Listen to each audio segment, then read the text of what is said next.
Hey, we are live. Can y'all believe that I made it early on time? Okay, let me make sure everything's okay here. Let me go on here. Uh, I recently purchased the most popular glucose meter. okay. All righty. Welcome to today's first, actually, it's today's fake first Friday Night Live for December. Why am I calling it fake? I'm calling it fake because y'all know I was supposed to be doing this last week. Did it happen? It did not happen. When is it happening? It's happening today.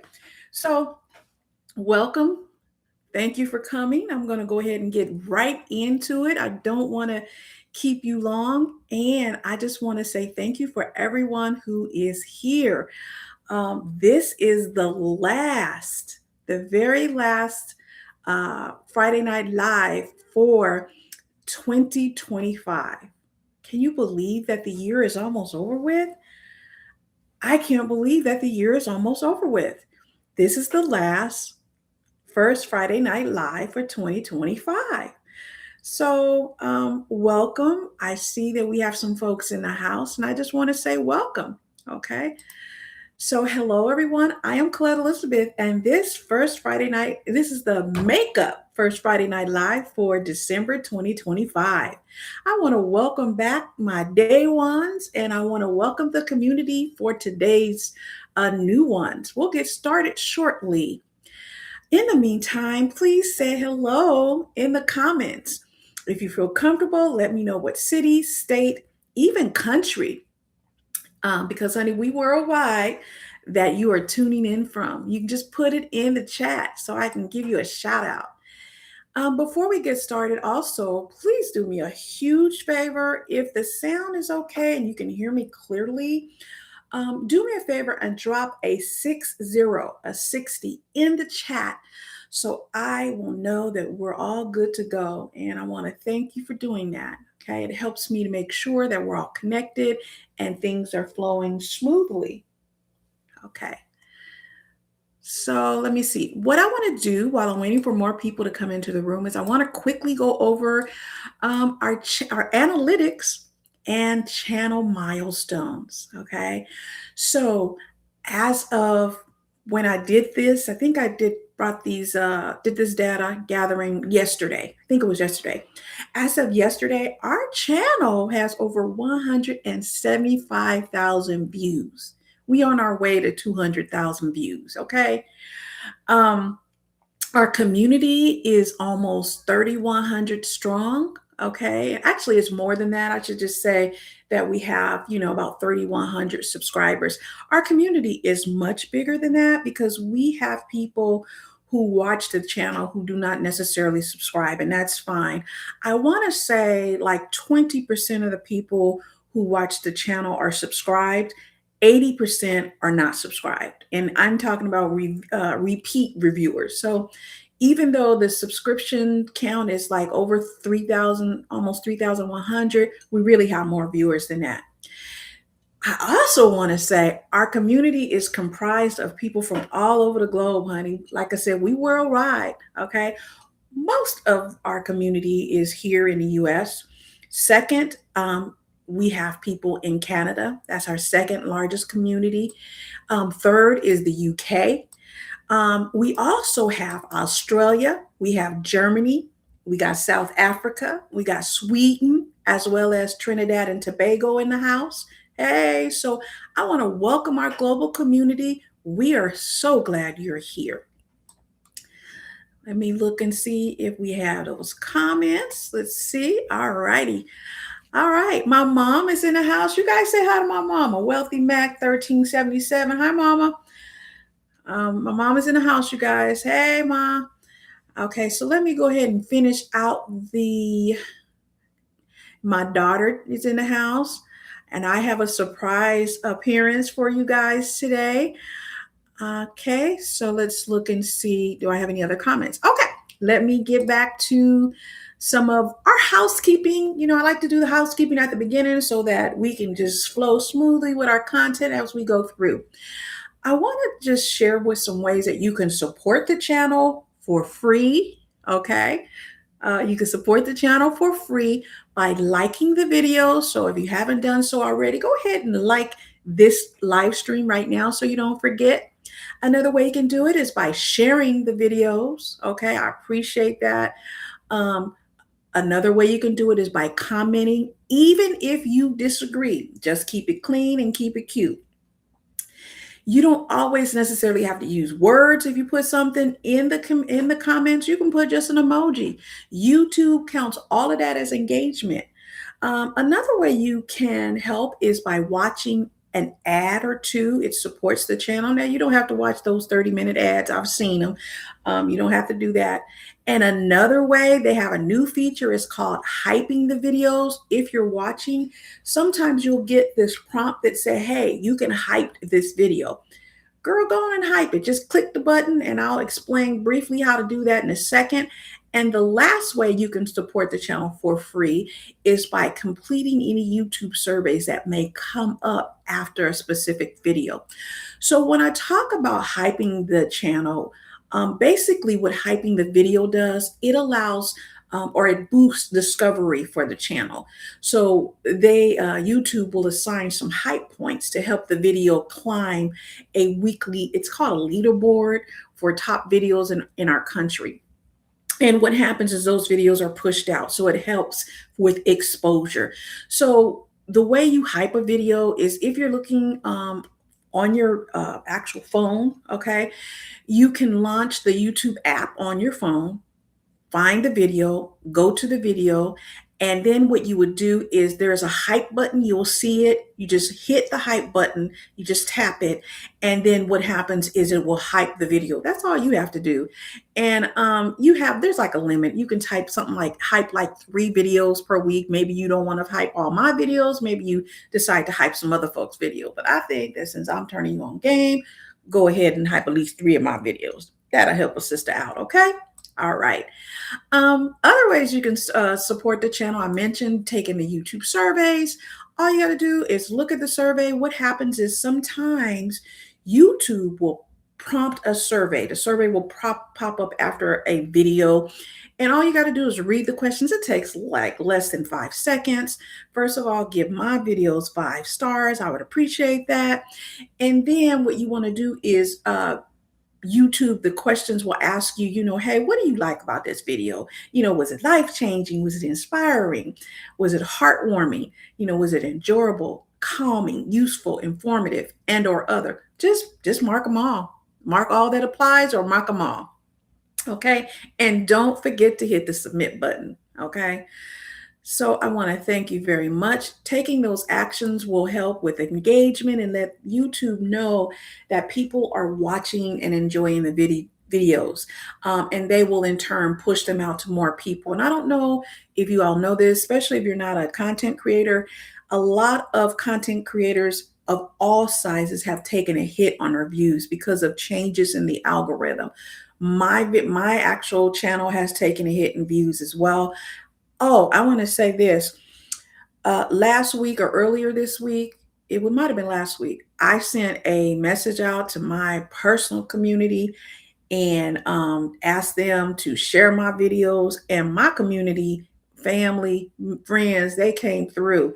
That video, I mean, it is performing like crazy. And my videos had been down. A lot of it could be because I haven't been as consistent as I wanted to be. I plan to do a lot better this year, this coming year. But video views are down all over the place on YouTube. So if you can help me out in doing those things and help with engagement, that's free. I really appreciate it. Now, if you feel led to do so, you can provide monetary support during the live stream or while watching the replay via super chats or super stickers, super thanks. I want to say thank you to my aunt Nanny. She gave us some super chats last live, November's live, so I really appreciate that. The way you can give super chats is by clicking the dollar icon. It's at the bottom of your screen on the right hand side on the laptop. I'm not sure where it's located on the mobile app, but I want to thank everyone who's already done that. I really appreciate it. Okay, get through these. Okay, so we've gone through all the housekeeping. Let me check to see if I have any comments, chats, and then we're going to go through the polls. All right, we good on our. Okay, so we're going to go over November's poll. I only did one poll, I think, in November. Okay, and the poll question was, which tactic do you believe is used often to provoke Black communities?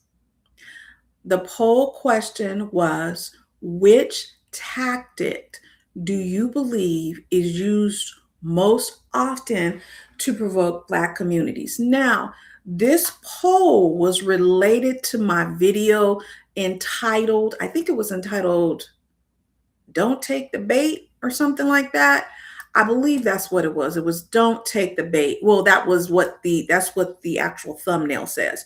Don't take the bait. And in it, I talk about some different things of activities that are happening that are trying to pull us out of the house. We are in the house minding our business. And so there's a lot of things that are going on that's, wanting us to come out and play. We're not going to play. We still in hibernation mode. Okay. And so this poll question came out of that video. So what I want to do is I want to share the results with you, and then I'm going to briefly give it a description of each of the options. So the options for the question, let me repeat the question one more time. The poll question for November was, which tactics do you believe is used most often to provoke Black communities?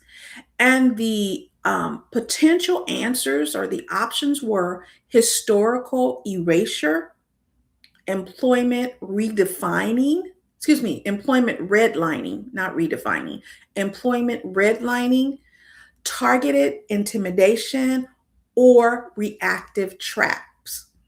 Okay, so those were the four options that we had for that post. Now I want to go ahead and go through what the results were. And I'm going to give the results in the order of the percentages that we received them back, going from the lowest to the highest. So 6% answered targeted intimidation.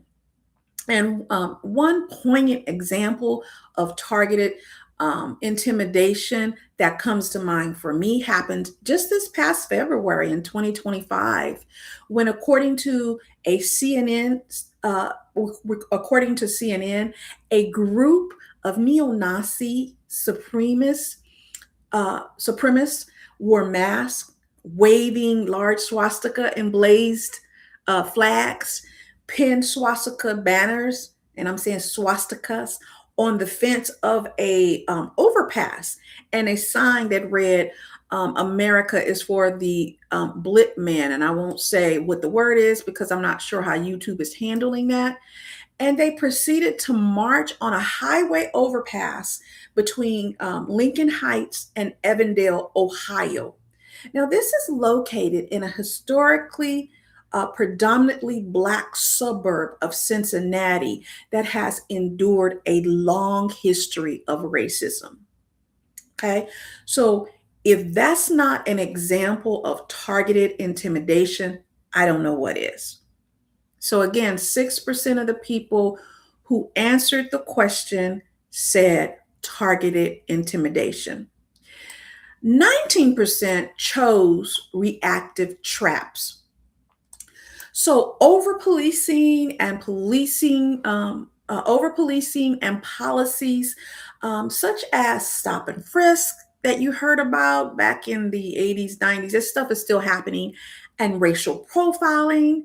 In the community, we call these acts of harassment as driving while Black, walking while Black, hell, even simply living while Black, right?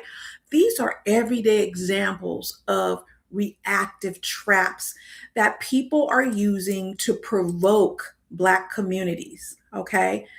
So it was, again, that was 19% of the people chose reactive traps as the way that they feel that people are most often provoking Black communities. Okay. 25% of those who answered the poll indicated historical erasure as a way of provoking Black communities. And so, one of the examples of that comes to mind is when the Pentagon and the Air Force temporarily removed um, content referring to references about the Tuskegee Airmen from their training materials in early 2025. Now, after some backlash and some criticism of historical purging, the Air Force, they did reverse some of these activities, and they did put some of the stuff back into the training content, not all of it. Okay. And what I'll do is I'll link the article regarding this in the description. And I'll link all the articles and all of my sources and resources in the description. Okay. So 50% of the people who responded to the question indicated employment redlining. So again, remember the question was, what is the way that people are mostly provoking uh, the Black community? Okay, it says, which tactic do you believe is used most often to provoke Black communities? 50% of those who responded said employment redlining. Okay. So let's talk about what that is. Okay. Let's briefly talk about what employment redlining, what does the term mean? So let's break it down. Redlining. Redlining is a discriminatory practice, and you see it most often, or we hear about the studies on it, the news coverage about it. We hear it mostly in like the financial sector, like financial services, like home loans and insurance, that was denied and still is denied to residents of specific neighborhoods, often minority or low income areas, based on their racial or ethnic makeup, rather than individual credit worthiness, originating from the US government maps. So they actually had maps in the 30s that marked Black neighborhoods as hazardous. So rather than marking, like, for example, I'll use insurance for example. You have insurance companies that may mark a neighborhood as being susceptible to flooding, right? So that neighborhood is sort of like marked and indicated that, hey, this is a risk because where the property is sitting in relation to the lake, the ocean, or the body of water, it is susceptible to flooding. So, because of that, if we go in here and insure any properties in that area, whether they're commercial, personal, there is going to be an elevated risk based on, right, the possible natural disasters that may happen, right? In California, we have earthquakes, right? So we are offered, as a part of our homeowners insurance, our renters insurance, an opportunity to purchase earthquake insurance. Usually it's a rider, right? It's a rider onto our policy. So these are things that are based on natural occurring things that could cause problems, right? It could cause problems. It could increase the risk. When we talk about redlining that has to do with race, that doesn't have anything to do with naturally occurring disasters, right? Doesn't have anything to do with anything other than the person's ethnicity. Now, these practices were outlawed, okay, outlawed by the Fair Housing Act of 1968. Okay. But the legacy continues. We know it, right? We've seen the studies, we've seen how homes owned by Blacks they tend to be, appraised like 150 to 300% lower than those owned by non-blacks or specifically whites, right? And we know that these activities, they create all kinds of issues, right? Disinvestment, they create lasting um, wealth gaps. We see that, right? Because if a home appraises lower than what it's worth, or if it appraises, you know, uh, lower than what everybody else is being appraised for, then what you pass on to your heirs is going to be worth less, right? We see it in health disparities. We see it in the lack of access to essential services like healthy food and healthcare in these communities where redlining occur. Now, keep in mind, we're talking about redlining, the term as we have historically heard it. Now, I'm going to add the employment part to it. Okay. So, when we're talking about employment redlining, okay, we are referring to discriminatory practices where employers or systems, they limit job opportunities, even promotions, even fair pay for workers on specific in specific, often minority neighborhoods. They're based on their race, the location, similar to how housing redlining worked, denying services to those areas, creating lasting, like I mentioned earlier, economic disadvantages and segregation. Employment redlining, it involves systemic biases like preferring longer commutes or favoring certain areas for development, leading to lower wages, fewer callbacks, and concentrated poverty in red line communities, despite being outlawed in lending. So you might say, well, how does that imply? How does that apply to employment? Well, it applies to employment because a lot of times, and now I and many of the folks who coach people on securing jobs, we say don't put your address on your resume, just put your email address, right? And speaking of email address, use a professional email address. Please don't put drop it hot, 123, or sexy, sexy senior, 1900. Don't put that stuff as an email address. I had to pivot a little bit, but let me get back to this. So I encourage people, don't put your address, because some people are looking at addresses now.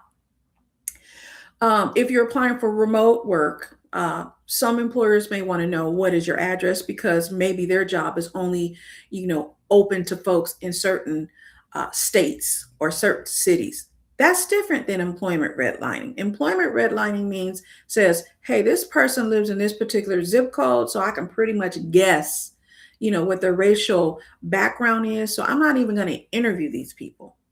That's what employment redlining is. I'm going to go a step further. I have even seen occupational redlining, and you're seeing that now. Actually, when you look at the people who are getting laid off, specifically the Black women, when they say the 300,000, and it's more than 300,000. And I want to come back to the unemployment situation in a second. But when you look at those particular people, those are folks who are usually working in government where, even though Blacks are not overrepresented, we are there, right? We tend to get those jobs because we were brought up to, hey, get that good government paying job with your good government benefits. And I'm not knocking folks for doing it. I retired from a good government paying job after almost 30 years, and I have a good government retirement and healthcare. So I'm not knocking folks, right? I'm just saying that a lot of times we go to those jobs because private industry have more opportunity of being discriminatory, and they don't necessarily hire us like that. You know what I mean? I mean, we are in places, but it's not the way it should be, and our levels of leadership are not reflective of our experience and our educational backgrounds. So many of us, you will see us in government jobs, you'll see us in education, in helping fields such as nursing, and what have you. And what I will also say is within those companies, within those organizations, many of us are relegated to the operational levels of an organization, meaning that we are redlined out of ascending into the executive leadership positions. And if you don't believe me, Google to see how many African Americans are in executive leadership positions of Fortune 500 companies. Okay. Look and see where that number is. That number is dismal. Okay. So that's what employment redlining has to do. So again, 50% of the people who responded to the to the to that particular poll said that people are provoked, Black people, Black communities, by employment redlining. And I completely see their point. I've seen it firsthand. And you would say, how does that provoke Black people? Well, it can provoke us because we're always told, one, that we're not working hard enough. A lot of these positions that we get, even though we can make some good money, they don't compare to what some of these other positions are making. Okay. Um, they're hard, they're more labor intensive a lot of time, emotionally intensive, mentally intensive. And so again, I have seen us, like, especially in management and leadership in organizations, mostly you will see us in operations, like in human resources, in before they got rid of DEI, which is usually an arm of human resources. You'll see us in customer service, running the customer service units, the clerical support, stuff like that. Less likely to see us in the executive branches of the organizations. So let me check the poll, the chat before I move on. I want to share an article. What are your thoughts about redlining, employment redlining? Oh, hey, my brother is in the comments. Rob, hey, Rob. Hi, Lori. Redlining, never heard of this terminology. Thanks for explaining. You're welcome, little brother. I love you guys. All righty. Okay, so then I want to talk about something called the network gap. Now, I briefly talked about this during my first Friday Night Live for September, but I want to talk about it more and tie it into the employment redlining that we just talked about. Okay, so let me drink me something real quick. My throat is getting a little dry. So I referenced a 2019 article by LinkedIn's Vice President of Social Impact, Meg Garlinghouse, titled Closing the Network Gap, where she stated the following. Now just listen to this. She described the network gap. She says it's the unequal access a person has to opportunities based on who they know. Now, her article goes on to expand on other ways people gain access to these different networks. Okay. And this is important, and it goes back, and I'll tie it back into employment redlining in a minute. So, what Meg says in her article is that networks are not accessible to all, nor are they distributed equally. Now we know this. We know this. We know this, right? She says that there are three key factors that contributes to one's access to or inclusion in strong networks, or at the very least, access to gatekeepers of those networks. Okay. One, where you grow up. We just talked about employment redlining, right? In your geographical location. A member in a zip code, this is what the article says, a member in a zip code with a median income over $100,000 is nearly three times more likely to have a stronger network than a member in a lower income zip code. Now, I'm going to push back on the uh, stronger network because In our communities, we have strong networks. People may not consider them to be formal networks, but in the Black community, we've always had strong networks. Our networks may not give us the same type of access to the higher income jobs and information. They may not. Some people do.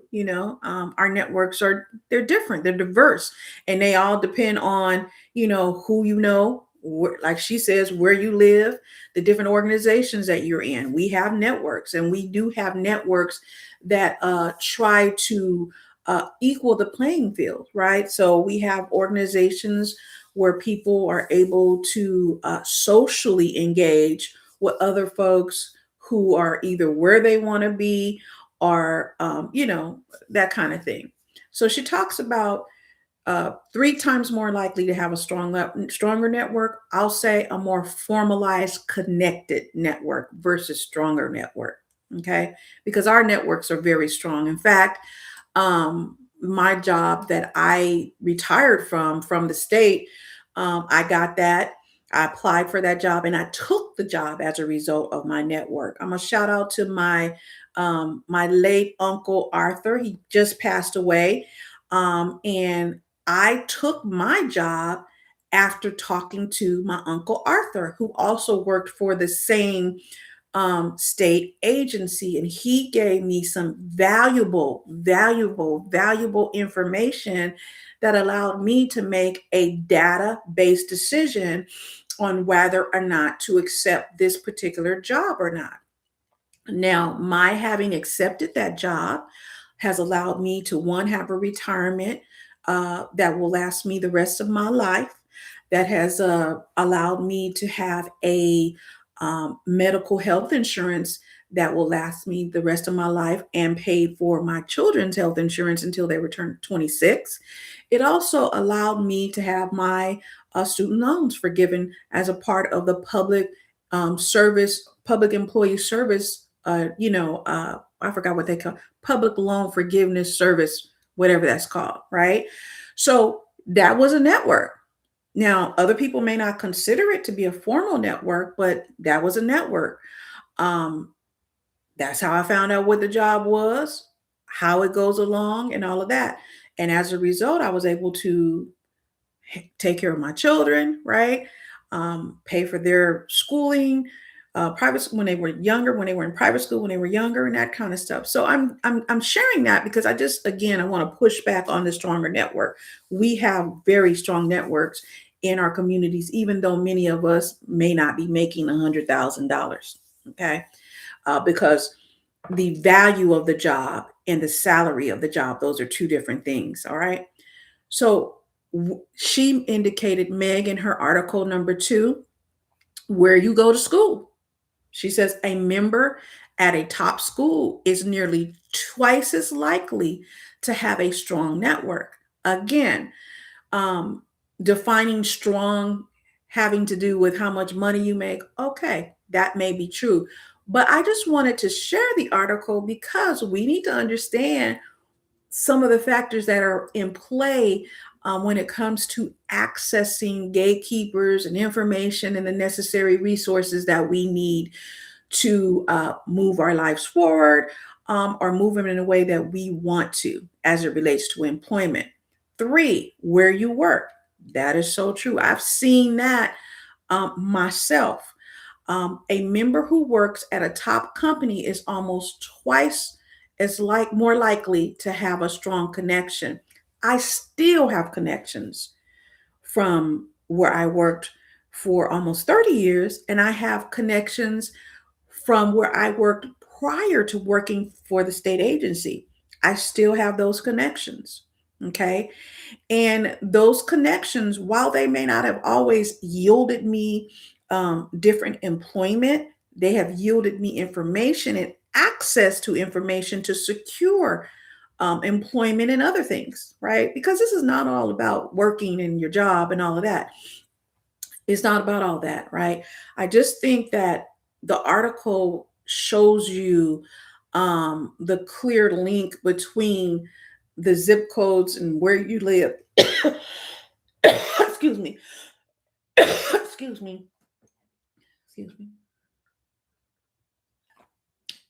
And the jobs we secure. Okay. She talked about this difference is called the network gap. So that's how I tie it into the employment redlining, right? Because you want to make a cake, you got to have some ingredients, right? If you're missing some things, the cake may taste different. Now, some people can I go off topic, but I'm gonna go off for a minute. Some people can make a cake, and that cake may not, have to have a recipe, have followed a recipe that you know about. Cake may be lopsided, it may have a different color, have some different mixed tastes in it. It still may be good, right? It works out for us. In fact, my aunt Nanny, that's how she make her cakes. We don't necessarily know what flavor it is. We don't necessarily know what color. We're not sure the texture sometimes, the shapes, or they look a little different. But then when you taste it, the cake be good. So, I'm shouting out to my Aunt Nanny. My 60th birthday is coming up in January. So I'm looking for one of them funny looking cakes. Okay, getting back to this. Meg talks about the difference, and she says it's called, like I said earlier, the network gap. To sum it all up, where you grow up, where you go to school, and where you work can give you a 12 times advantage in gaining access to opportunity. Let me repeat that for the people in the black. Can give you a 12 time advantage in gaining access to opportunity. Now, we know that. We know that in our community. I mean, my mom, she always told us, you got to work twice as hard. We always knew that. And actually, she said more than twice as hard. And I never forgot that. So we was already prepared for the okey doke, right? I appreciate Meg's article, but honey, we already know the okey doke. We know that there are specific barriers. Okay, there's something called firewalls, right? And these gatekeepers, when you have your computer, there's a firewall. Firewalls keep things out, right? So I'm going to just talk about this briefly, and then I'll go back to our article. When I was studying for my PhD, one of the things I learned, and I kind of knew it, but I didn't know what the name was. Women face something called the glass ceiling. You hear that all the time, and when we say women, we don't necessarily mean black women. We know what kind of women we mean, right? I discovered during my research that black women, other women, black women, we face something called firewalls. They keep us out of networks, right? A firewall keeps things out, like your computer has a firewall so people can't get in, so viruses can't get in. We understand that. We know that there are barriers and boundaries that keep us out. So that's why we are prepared generally. When we look at the job applications, we have all the things. We have the education, we have the experience, we're aware of the jargon that's used in that place. We've talked to somebody, we've done our research, and we're very prepared. So yes, in order to balance the playing field, if you set to balance that playing field, that 12 times advantage, okay, we have prepared. Now, I'm going to say this, and some people may not agree, and that's okay. I'm okay with them not agreeing with me. AI is flipping the script, okay?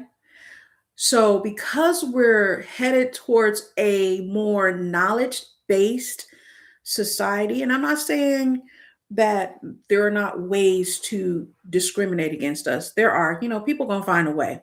Okay, they're gonna find a way. But one thing I like about us, because we have been trained to be uh, twice as prepared, three times as prepared. We are usually early adapters to changes in technology, industry. Um, we usually are pretty well prepared. That's why you have the fastest growing segment of entrepreneurs, Black women. Why? Because we know how to get our pivot on.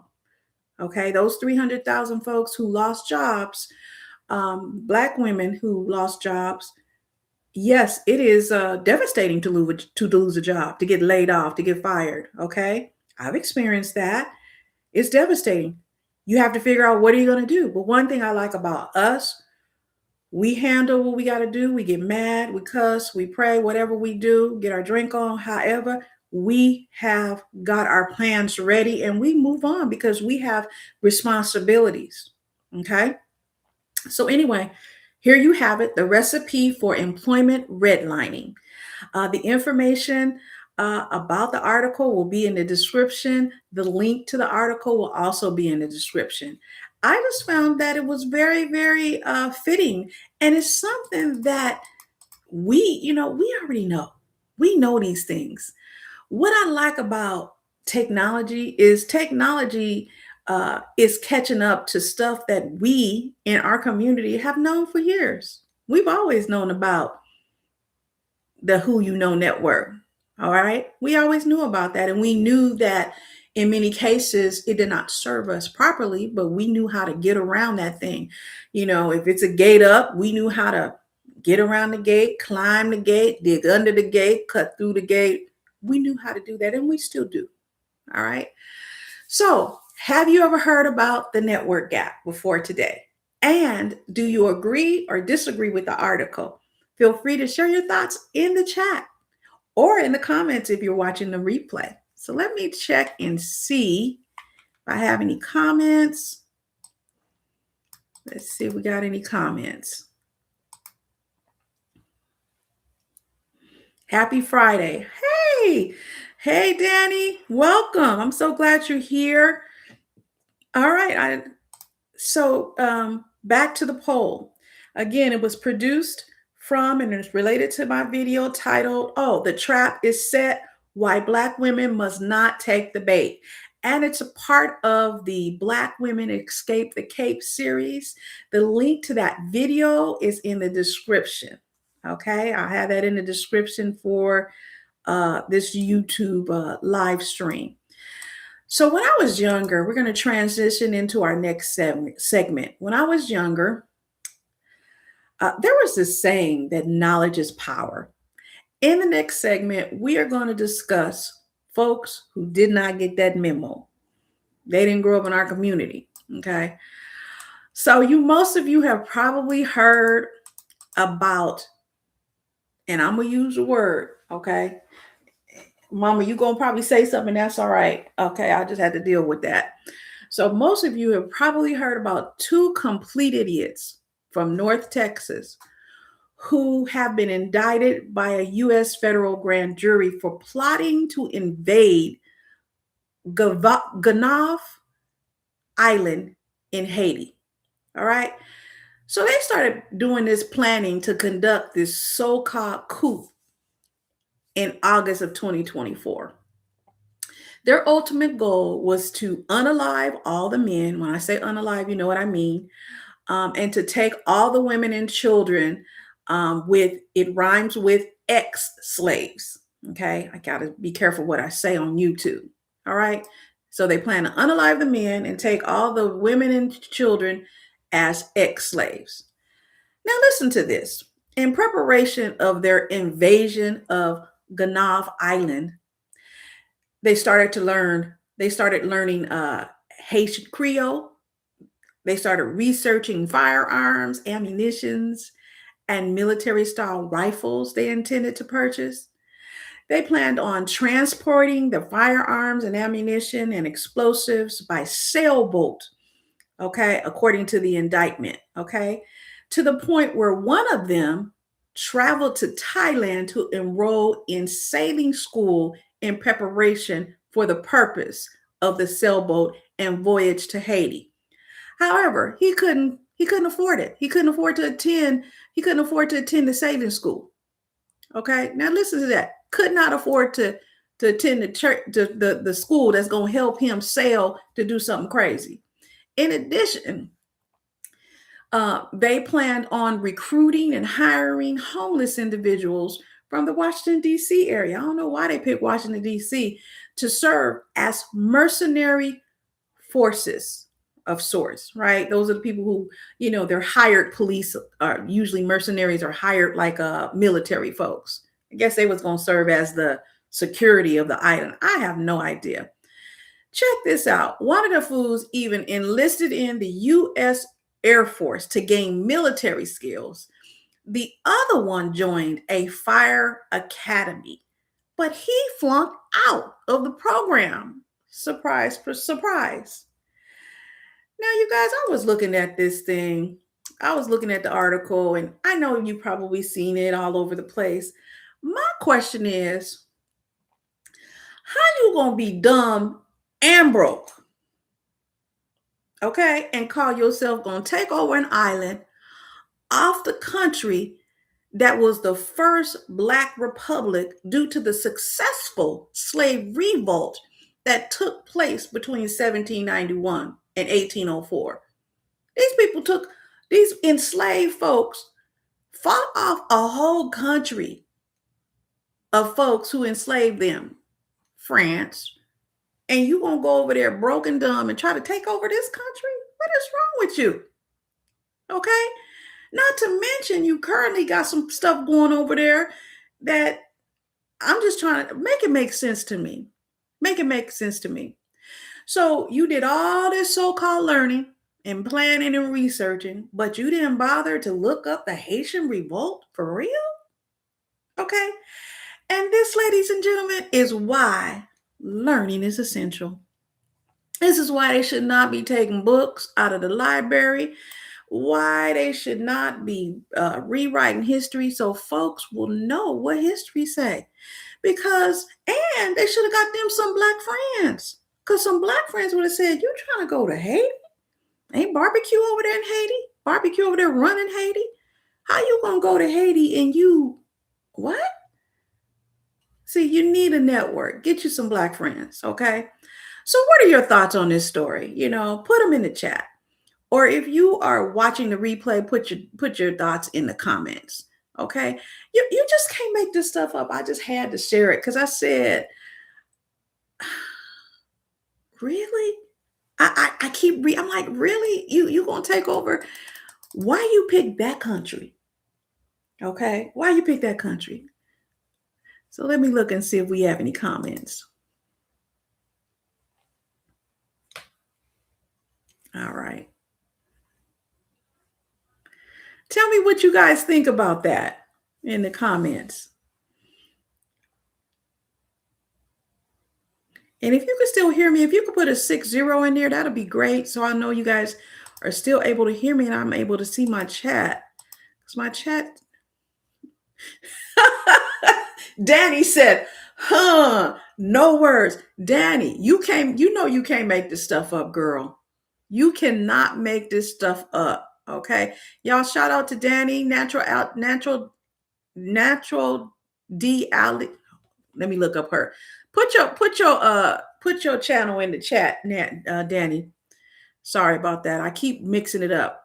So let's get into our next segment.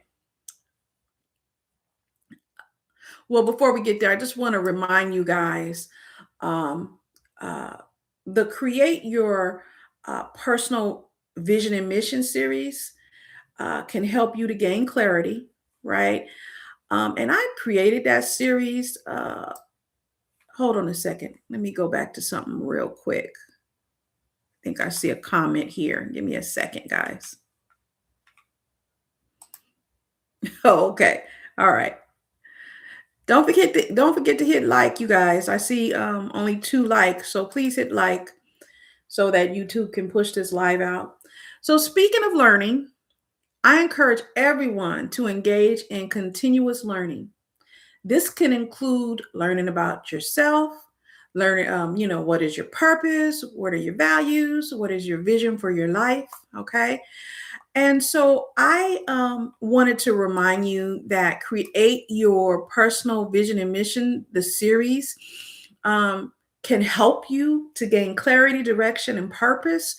The playlist is comprised of over 10 hours of content which combines a transformative 2-day workshop and a step by step 5-day challenge to guide you in creating a personal vision and mission statement that aligns with your goals. This content is available free of charge for a limited time. So please take some time before the new year and start defining your future with intention and build the language that truly reflects who you are. The link to the actual playlist, to the Create Your Personal Vision and Mission playlist, will be in the description. All right. Just wanted to remind you of that. And next, I want to talk about some stuff that's happened, Lord. I am excited to share my full collection of journals and workbooks now available on my Amazon author page. Each one was created for reflection, introspection, and the kind of self discovery that aligns with the Black woman rest era that we're supposed to be in. Okay. These pieces are suitable for journaling, note taking, writing, or as a personal diary offering a peaceful space that you can carry some into the new year with grounding and purpose. If you are searching for a calm and intentional gift for this season, they make ideal gifts for women, girls, teens, students, and creatives, or a gentle act of self-care. So I'm going to go through my catalog briefly. I want to go through it briefly, let you know what we got, because I have a new one since our last live. Okay. So here we have, let's see. This is, and you've seen it, this is mine. This is actually, I actually use the stuff, you guys, that I create. Okay. I actually use it. So you've seen this one before. This is the Personal Vision and Mission Workbook for Black women. This is so beautiful. It's very robust. I think it's over 170 pages, I believe. 169 pages. Everything is color. Every page is color. Oh, I need to put my name on that. Okay. Every page is color. I have a section in here that tells you how to use the workbook. Okay. There are 8 sections that it covers, growth areas. You can add your own. This one is family. All right. It allows you to write your vision. This is your personal vision and mission statement. It allows you to write your vision and your mission, your motivation for writing your mission. And there's an area to sign it and to say what your commitment, to say that you made a commitment to yourself. So that's on Amazon and it is beautiful. I mentioned last time that this design was inspired by my aunt, my mom's sister, Nanny. She, a designer, I grew up watching her she always had these drawings all over the place and these, she had material pinned on it. So that's what that cover is inspired by. The companion gratitude journal was also inspired by that. So this is Just Thankful. This is a gratitude journal. This is 6x9. It's a soft cover. And this is, I think it's 150 pages, maybe. No, it's more than 150 pages. I think this one is like 200 pages. It's about 100. It's about, yes, 200 pages. And this too is color. Okay, you can see I write. This is the one that I actually use. You have a place to, to just write what you're thankful for every day. Every day I write at least 7 things that I'm grateful for. Most recently, I introduced this hardcover. This is an actual journal, random notes, thoughts, and random musings. Okay, this is thick. I think it's 250 pages. I love how this came out. It's beautiful. Okay, each page allows you to there's a place to write your date, right? It also have the page of who this belongs to. I like to put that in all my stuff because I always like growing up when my mom gonna say something about me licking my fingers. I always like when there's a place for you to say this journal belongs to. The back is also beautiful. Treasured thoughts for, you see that? Treasured thoughts for an inspired life. The journal is a sanctuary for thoughts that make your life uniquely yours. So this would make a great gift for anyone. And it's beautiful. Okay. Let me introduce her sister. Her sister. Now, this is a soft covered one. This is perfect for, it's lightweight. You can take it where you want. This is also 6x9. And this is a beautiful thoughts journal, a beautiful writing journal for quiet thoughts and gentle moments. It's so pretty. And I also have a design on the back, a journal for your most beautiful thoughts. You are encouraged to write, reflect, and bloom. I absolutely love. Now you'll notice, I know these look like the same cover, but if you look at them, they're different. They're different. Oh wait, let me move this way. Okay. You can see I got a sister in there with an afro in this one. Okay. She got on different earrings. Our main character got on different earrings in these. Okay. You see, I got my sister in there with braids. Okay. So those are available. This is the latest one. This one just got dropped this week, last week.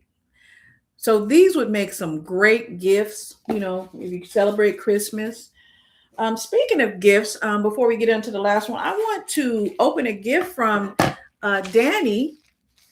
Okay, I got this from Danny. Danny has a channel, a YouTube channel.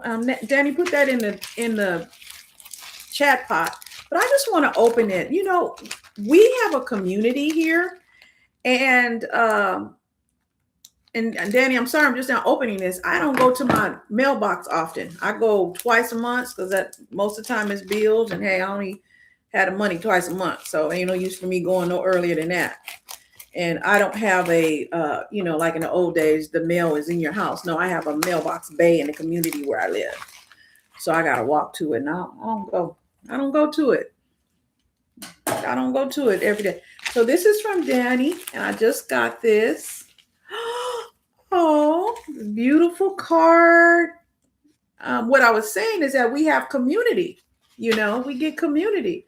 This says decorate with holiday joy. Oh, decorate with holiday joy. And it reads, oh, it says, hi, Colette. Now, she sent this November 25th. Hi, Colette. Bless all is well with you and in this Thanksgiving season. I hope you can use the enclosed just because gift. You are much appreciated in sisterly love, Danny. Thank you so much, Danny. Danny is so sweet.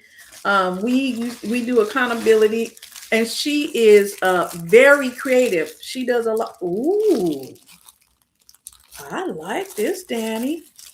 Oh, this is beautiful. They're earrings. I don't like opening my stuff before Christmas. Thank you. She one of these people that make stuff, and when she make it look easy. So let me open this up. I want to thank you so much. I will be wearing this. Thank you. And this is my style too.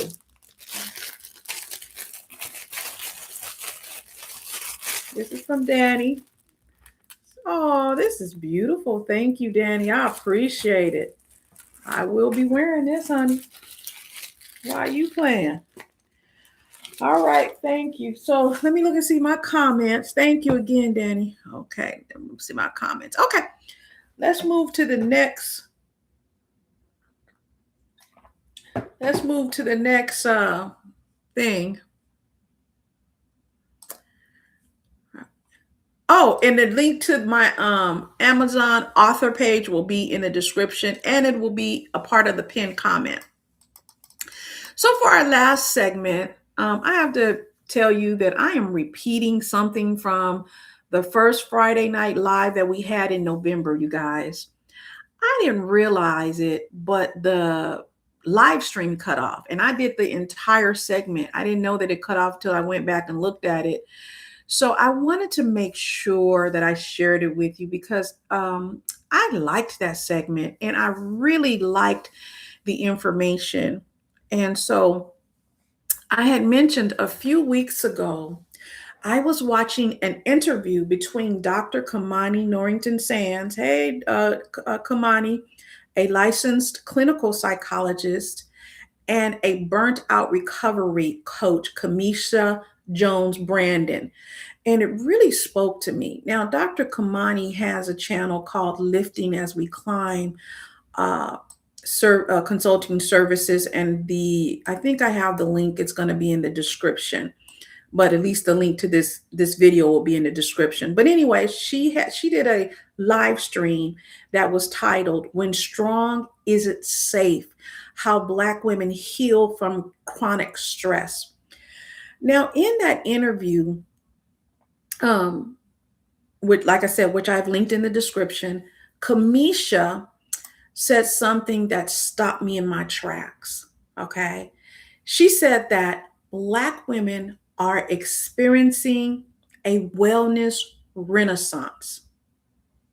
Okay. Let that sit with you. A wellness renaissance. I loved that phrase. A wellness renaissance. A renaissance means revival, right? That's what it means. A reawakening. It's about returning to something sacred, something that's always been ours, but maybe we lost touch with it along the way. And that made me think, okay? It made me think, if we're in a wellness renaissance, then what does that look like to you? What does that look like for you? Even if you're not a woman, if you're a man, what does that look like? Because our men, they need to rest too, right? They need to get their rest on, right? They've been dealing with some stuff right alongside us alongside them. And as a community, we dealt with some things, right? So what does wellness renaissance mean? So I want to challenge you to define what wellness renaissance mean for you. Now, again, in the last live, we got to this part, so some people were able to put it in the chat. I think my sister-in-law, LaKenya, she put an amazing comment, and I forgot what it was. But what does it mean to you? Does wellness renaissance mean going to bed at a certain time every night? Does it look like having bedtime rituals, like lighting a candle, like writing in your thoughts and in a journal like this? Or does it mean, praying before you go to sleep? Does it mean limiting your social media intake or stepping back from the constant online noise? What does it mean? So, for example, I mentioned during the last live, and this is before it cut off, I'm just doing the entire segment over, that my oldest daughter practices the Sabbath on Saturdays. She devotes her entire day to rest. She logs off, turns inward, and restores. For me, my wellness renaissance has been about limiting my stress by focusing on what I can control. That also means limiting how much time I spend scrolling through negativity. Okay. Now, I know that prior segment about the Haitian thing could be seen as negative. To me, it was kind of funny. Okay, because I'm just like, really. So anyway, I know in today's world, it feels heavy. There's chaos, headlines, opinions everywhere. But sis, brothers, I need you to remember, don't get distracted from your time of rest. Okay? Don't do it. So we're still in our Black woman, and I'm going to say man, rest era. But that's not just a phase. It's more than a movement, it's a lifestyle. So tonight, I want to encourage you to block the noise, the external and the internal distractions that pull you away from your peace. And I want to just go over 5 simple ways we can do that. I want to talk about 5 ways to block the noise and protect your peace. This is where it cut off after I gave one. One, curate your media diet. right? Be intentional about what you consume. Now, I want you to consume my content, okay? Turn off the prediction news, mute commercials, and set time limits for social media. Protect your mental peace, your mental space. And I love this. My daughter actually goes a step further. She removes all social media apps from her phone completely. So she doesn't even have these. So she doesn't have access to social media fast. Recently, that's what she told me.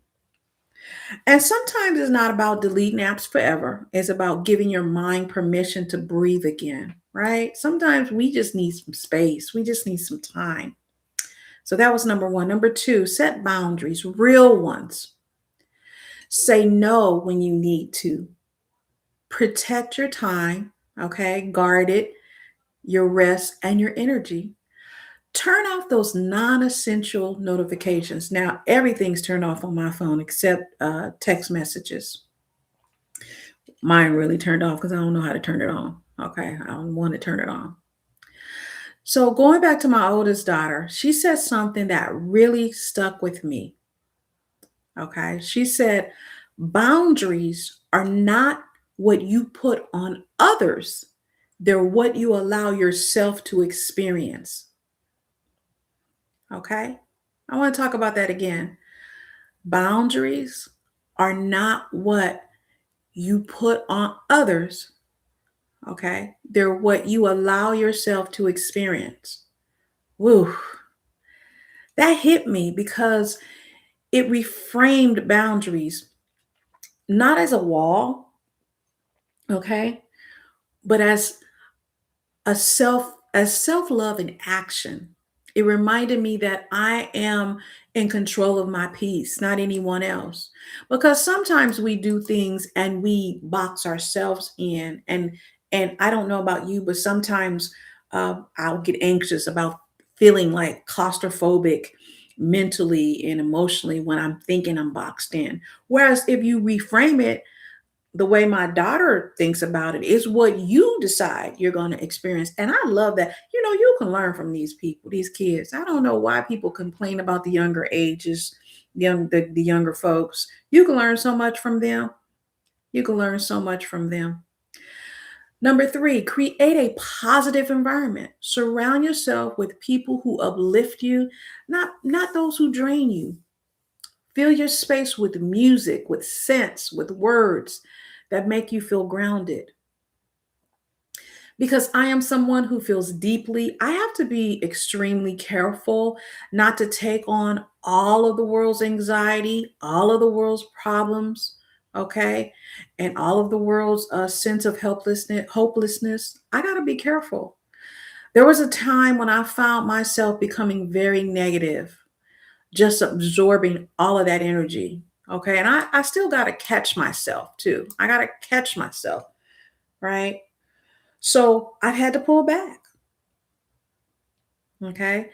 I've had to do some retrospections, right? Introspections, prioritize my own self care, and really protect my eye gates, okay, and my ear gates.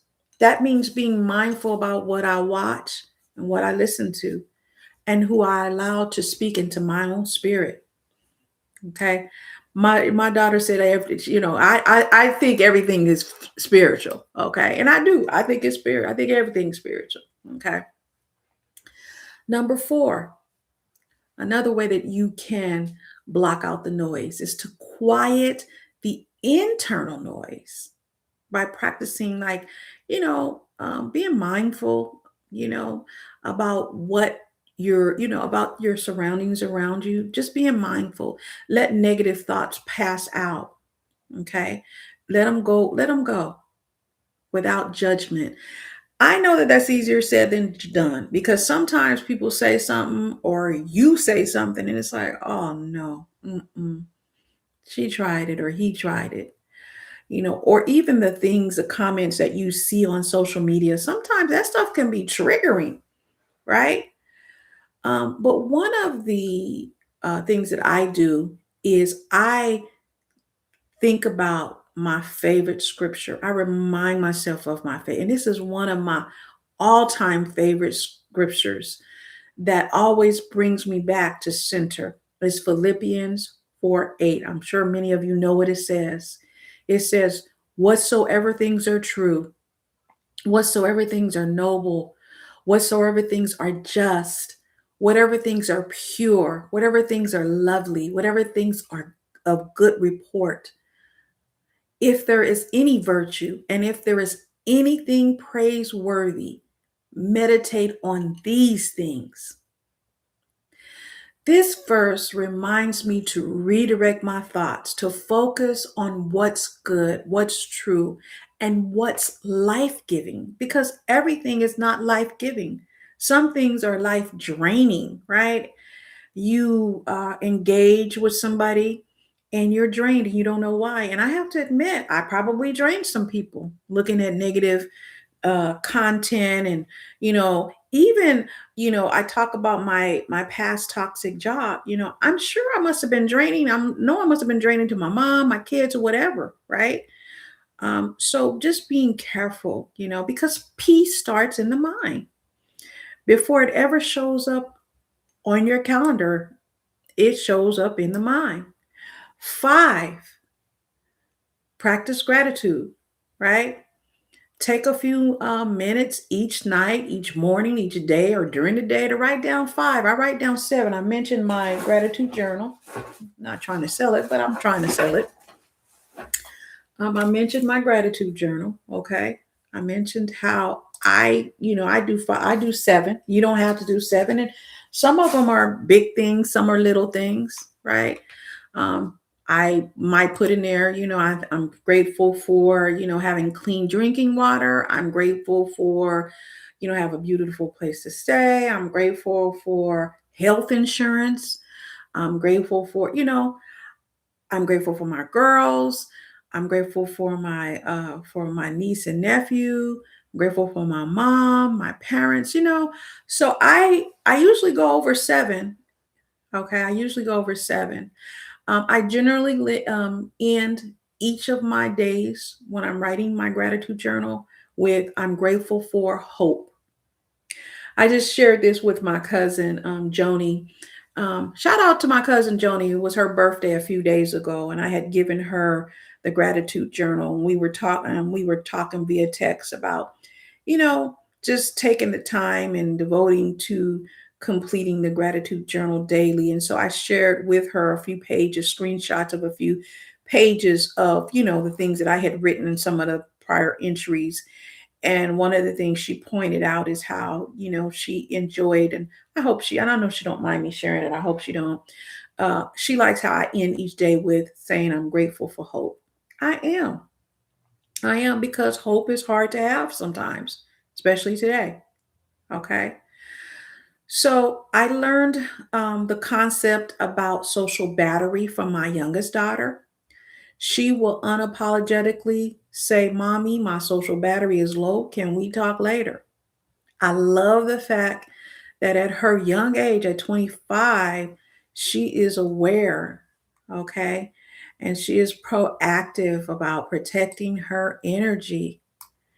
And you guys, I have a surprise guest that's going to pop in and say hi to the people, okay?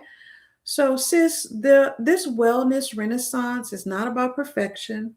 It's about permission to slow down, to rest, to choose joy, even when the world feels so loud. Okay. Tonight, as you unplug, take moments to write in your gratitude journal, reflect on what your wellness renaissance looks like, what peace looks like for you now, right now. Just what does it look like for you right now? How you can nurture it more intentionally, because when you rest, you're not being lazy, okay? You are leading a revolution. If you're ready to start your journal, again, excuse me. If you're ready to start that journey, again, I've shared with you about my how I practice. Come on in. How I practice gratitude. Right after this segment, take a few minutes. When we get off, take a few minutes and stay grounded. Write down what your wellness is about, one page at a time. Okay, and remember that rest is resistance. And I got a person here who want to say hi to the people. Hello, people. You want to say something about rest? I think you said it well. Rest is resistance. Rest is whatever. Y'all know my stuff be ghetto. Rest is resistance. Rest is whatever you want it to be. Rest is whatever you want it to be. And you want to share anything else? Any encouragement for the folks? I'm just very proud of you. You're doing a great job. Oh, that's my baby. Look at my baby. She go scoot over here. You can finish it out with me. We almost done. Okay. And you can add in here anything. So y'all see how y'all get to meet the people? All right. So I want to say in closing, let me look at my comments real quick. And for those who don't know, this is my oldest daughter, Chineri. This is my baby, Chineri. Ooh, we speak. Okay, let me read the comments real quick. You want to read the comments? You got your glasses on? Yes. Okay. What's that? You want to read the comments, someone? Sure. Oh, you smell good. Thank you. Where do you want me to start? You can start on that one. The first one. Oh, this was Miss Danny responding to you with a gift and saying, you're welcome for the gift. Oh! Yeah. She's saying she didn't make it, but you are welcome for the gift. Oh, I didn't even see that. Yeah. Okay, go ahead and read some more. You can read all of them. And then say it also louder. Saying, I accept Wellness Renaissance. Love to hear that. Hey. And then, we speak. No negativity, please. I have a perimeter of peace, as said by Kim Coles. Oh, yeah, she does. Kim Coles do, I think she do, what you call that? Life coaching now. Kim Coles, the actress from In Living Color and Living Single. Yeah. Living Single, yeah. Okay. Yep. No negativity media, politics, conversations, etc. So kind of keeping those boundaries. Yes, Lord, protecting my ear gates and eye gates. Again, thinking about what it is that we're allowing in. Yes, a good scripture to remember. I think that's referring to when you were quoting Philippians 4:18. Oh, okay. And then I love that social battery. That's referring to Ife's little tidbit about how she kind of stays grounded. I need to borrow that. And then this is Miss Danny saying hello, hello. And then we got Ike. Hello, Ike. And look what he said. He said, nice to meet you, Shannon. Whatever. And then, they know each other. Shout out to Ike. Ike always in the house. Shout out to Ike. Hey, Ike. We gonna get you at Domino's, huh, Janeri? Yeah. You gonna get him? I'm not gonna play, but he has been talking a lot of mess. He's still talking mess? Yeah. Ike, you still been talking mess about Domino's? Really? Most recently, just a couple weeks ago. What did he say? He let you win. That gotta respect the elders. Now you know. It's what I said. We need to spank. We need to spank that butt. So Ike, please. All right. Let's see. So let's go ahead. I want to say something real quick. It's been 30 years since Waiting to Exhale, one of my all-time favorite movies, was released in 1995, 2 years before this one was born. Okay, the classic film starring Leela Rashad, Loretta Devine. Hey, that's the fabulous Miss Loretta Devine, Angela Bassett, and the late great Whitney Houston, is based upon the New York Times best-selling novel by the same name that was published in 1992 by Terry McMillan, one of my all-time favorite authors. I love me some Terry now. Okay, so I want to share a few facts about the movie. You want to read some of these facts? Sure. Okay. So you can want to go every other, or you let me know. Sure. Yeah. You want to do the first one? Okay. The novel was on the bestsellers list for 38 straight weeks. Nice. Okay, that's some writing. Yep. Yep. It was also Forrest Whitaker's directorial debut. I didn't know he directed. Yeah, he directed it. Halle Berry and Robin Givens auditioned to play Robin, the role made memorable by Leela Rashad. That boy coming in here gonna be making all that noise. Close the door, cause he act like he the only person in the house. Okay. And my late sister's best friend was an extra. Her name is Stephanie. Was an extra in the movie. The soundtrack was Off the Chain and produced by Kenny Babyface Edmonds. Remember that song? Shoot, shoot, shoot, shoot it, do. Hey, get it on.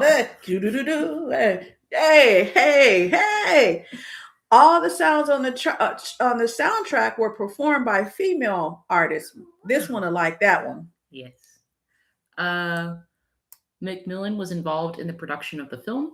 She was intentional about the cast being as blackety black as possible. As such, 70% of the crew was black. The movie sparked waiting to exhale parties within our community. In fact, I'm thinking about having one for my upcoming 60th birthday. Hey, you like it? Yeah. All right. The sequel to the book, Getting Back to Happy, was published in 2010. Yes. And there's talk of a movie sequel. I'll keep y'all posted. 1, 2, 3. Happy 30th anniversary, Waiting to Exhale. As of the date of this live stream, you can stream Waiting to Exhale via Hulu. It's also available on Amazon Prime. Amazon Prime. So you guys, this concludes our live for this, for December. And this is the last live of the year. Oh, somebody said, oh, she must can't hear too good. She said, I sound good. Thank you. Look. Now, see, you wrong. You don't have to let. Now, why you laughing? You wrong for that. Read the comments, Chi Chi. Okay. Her nickname is Chi Chi. Ike said respectfully, of course, meaning respectfully, he let you win, of course.